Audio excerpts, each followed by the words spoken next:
Ladies and gentlemen, welcome back. If I say to you, we got the Tiger Mom, you might, well, some of you will say, wow. And others will say, what? What the heck's he talking about? Amy Chua is professor of law at Yale Law School. That is so easy for me to say. And she's the author of a brand new book along with her husband, The Triple Package, How Three Unlikely Traits Explain the Rise and Fall of Cultural Groups in America. And I hold the book up here in my hand. And we welcome both Amy and her husband, Jeb Rubenfeld. Hello to both of you. Hey, Dave. Thanks for having us. My pleasure. First, explain, Amy, how you got to be known as the Tiger Mom through your book, The Battle Hymn of the Tiger Mother. Well, I used to just be a mild-mannered professor, and then I wrote a memoir in 2011 about my strict parenting. It was actually supposed to be funny because my younger daughter rebelled and everything went ballistic, but it got excerpted in the Wall Street Journal under an inflammatory headline, Why Chinese Mothers Are Superior, and after that, it was just a global firestorm. Yeah, it was. Well, it worked out well for you, though. Thanks, I think. Yes, I think so, too. All right, well, that book was a raging success, and I'm sure this one is going to be as well. So tell me, if you just look at the book and you look at the title and you tell people what it's about, I don't know, right away they get nervous because we all know there are no differences between cultures, between people, between ability, between smarts, between brain power, between, Barack Obama tells us all the time, everybody should do exactly the same because we're all the same. You know, you're putting your finger right on it. It's just that you can't seem to even talk about certain things without provoking a firestorm. What we do in our book is we just note a striking fact about the economy today.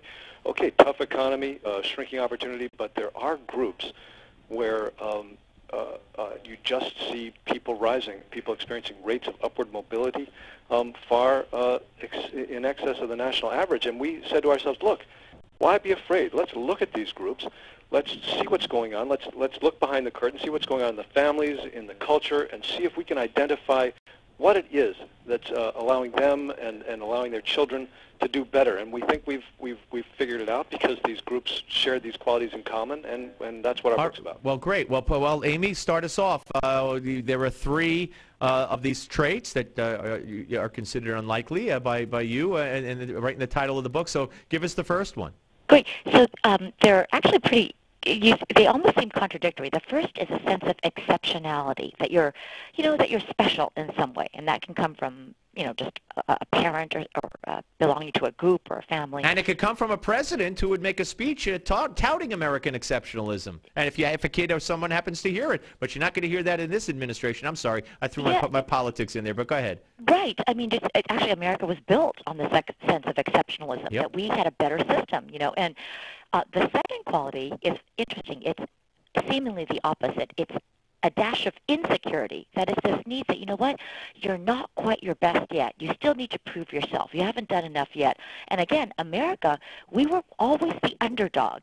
We were in there we had the insecurity of we know we're better than, aristocratic Europe, but we're gonna prove ourselves.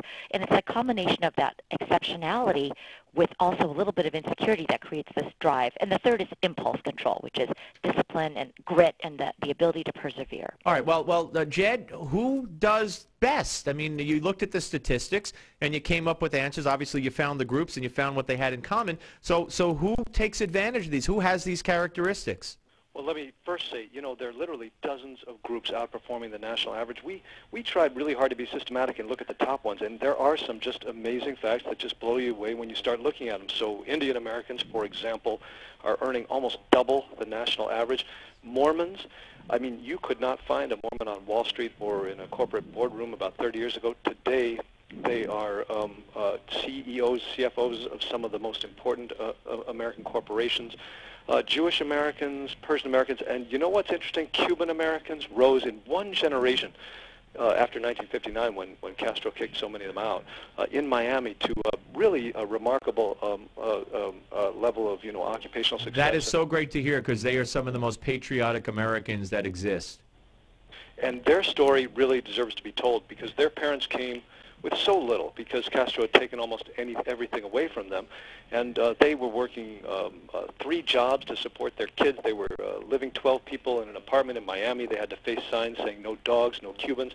And somehow they put a charge into the next generation. They put a drive and a charge and a belief in the system, in the American system, into them. And you know, that's the question. How do you bottle that? How do you see how they did that to the second generation?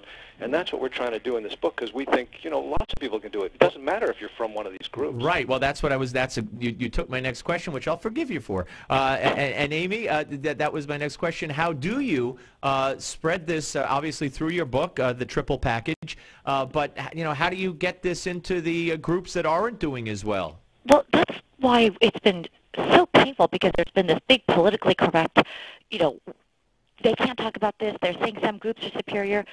And it's the opposite. We're getting emails from people. So just to give you an example, a guy, Latino American guy, wrote me from Southern California. He says, I'm a high school teacher, and I'm also a father. And I look around at my class, and I see culture and success related all the time. And I see my Asian students just studying differently.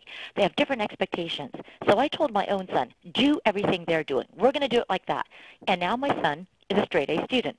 So these qualities, it's nothing genetic or inherent. It's like you can go in, you can get a sense of superiority based on your own hard work and grit and refusal to give up and sort of commitment to your beliefs. And you can generate these qualities. Yeah, and that's it. Really, this is a guide. It's a blueprint for people, for whether you're succeeding now or you think your kid is successful. I think what's most important for, you know, as a parent, I want my son to be able to utilize these kinds of qualities and be the best he can be. So it's the triple package, how 3 unlikely traits, superiority, insecurity, impulse control, how 3 unlikely traits explain the rise and fall of cultural groups in America, by Amy Chua, the Tiger Mom, and Jeb Rubenfeld. So does that make you the Tiger Dad by extension?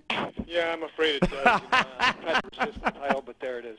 Well, listen, thank you both for joining me. I really appreciate it. Good luck with the book. Thanks so much, Steve. All right, take care. Okay. Bye-bye. You know why I admire them right off the bat? Because they're not afraid to put out a book like this. They're not afraid to say, hey, there are some cultural groups in America that statistically, which means factually, do better than others.